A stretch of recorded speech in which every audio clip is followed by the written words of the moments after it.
খাবারের মধ্যে নন এডিবল জিনিসপত্র কেন ইউজ করা হয় এইটা নিয়ে অনেকেই দেখেছি রেগে যান। তো নন এডিবল অর্থাৎ যেসব জিনিসপত্র খাওয়া যায় না আর কি সেগুলো। তো আমরা যখন একটা কেকের অর্ডার নিয়ে থাকি তখন এটার ডিজাইন থেকে শুরু করে সব কিছুই কাস্টমার নির্ধারণ করে দেন, যেগুলো কাস্টমাইজ কেক থাকে সেগুলো আর কি। নর্মাল ডিজাইন হলে তো আমাদের যেগুলো রেগুলার ডিজাইন আছে সেখান থেকে সিলেক্ট করেই এক একজন দেয়, কিন্তু কাস্টমাইজ ডিজাইনের ক্ষেত্রে সম্পূর্ণটাই কাস্টমারের হাতে নির্ভর থাকে। ডিজাইনের ক্ষেত্রে আর কি, যে সে কোন ডিজাইনটা নিবে।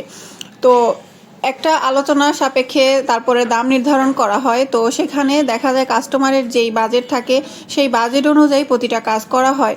তো দেখা যায় যে অনেক সময় এডিবল যে আমরা প্রিন্ট করি সুগার প্রিন্ট, সেটার একটু খরচটা বেশি পড়ে যায়।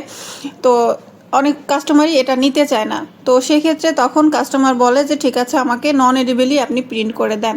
তো তখন কাস্টমার যদি চায় তখন আমাদের সেটা দিতে হয়। তো অনেকেই আছেন যারা একটু স্বাস্থ্য সচেতন। এটা ঠিক যে নন এডিবল জিনিসপত্র খাবারের মধ্যে ইউজ করা একটু এড়িয়ে যাওয়া উচিত, কারণ এখানে হাইজিনের একটা বিষয় আছে। যদিও আমরা সতর্কতামূলক কাজ করি, তারপরেও এটা নন এডিবল।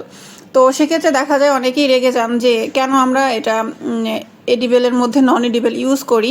তো এই তো বললামই যে কাস্টমাইজ জিনিসগুলো সম্পূর্ণ কাস্টমারের উপর নির্ভর করে তারপরে বানানো হয়, এখানে আমাদের কোনো হাত থাকে না। এখন যেই কাজটা আমি করতেছি এটাও ছিল একটা কাস্টমাইজ কাজ, আর এটা রেফারেন্স পিকচার আমি যেটা পেয়েছিলাম সেটা ছিল ফন্ডেন্টের কাজ, কিন্তু আমাকে বলা হয়েছিল যে এটা আমি যেন ক্রিম দিয়ে বানিয়ে দেই।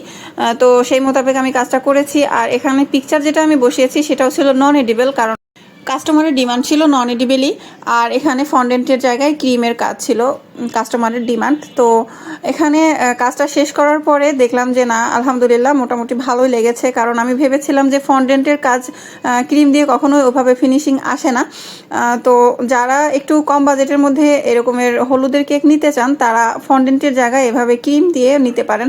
আর এর ম্যাক্সিমাম মানুষই হচ্ছে ফন্ডেন্টটা পছন্দ করে না, তো তারা এজন্য ফন্ডেন্টটা বাদ দিয়ে ক্রিমেরটাই নিতে চায়। তো যাই হোক, এখানে আমি রোজ নজেল দিয়ে পাশের বর্ডারটা দিয়েছি, আর উপরে হচ্ছে 0 সাইজের স্টার নজেল দিয়ে আমি ফুলগুলো করেছি, আর এখন নিচে হচ্ছে লিফ নজেল দিয়ে আমি বর্ডারটা করেছি। তো এই তো এভাবেই আমি এই কাজটা কমপ্লিট করেছিলাম। তো অনেকেই বলেছিলেন যে আমি কিভাবে কাজটা করেছি যেন শেয়ার করি। তো দেখা যায় আমি একটু ইদানিং বিজি থাকি, যার কারণে আসলে ভিডিওভাবে শেয়ার করতে পারছি না। তো ভিডিওটা কেমন লাগলো অবশ্যই জানাবেন, আর যারা বানাতে চান অবশ্যই বানিয়ে ফেলবেন এভাবে ক্রিম দিয়ে। কাস্টমার যারা আছেন তারাও বাজেট ফ্রেন্ডলি কেক পেয়ে যাবেন, আর যারা কেক আপু আছেন আপনারাও বানিয়ে ফেলতে পারবেন এভাবে ক্রিম দিয়ে। তো যাই হোক, আমাদের লোকেশন হচ্ছে টঙ্গী স্টেশন রোড থেকে ভিতরে পাগার জিনু মার্কেট। আর যারা হচ্ছে কেক অর্ডার করতে চান কাস্টমাইজ ডিজাইন, তারা অবশ্যই 3-4 দিন আগে অর্ডার করবেন। আর নর্মাল রেগুলার ডিজাইনের ক্ষেত্রে মিনিমাম 2 দিন আগে অর্ডার কমপ্লিট করতে হয়।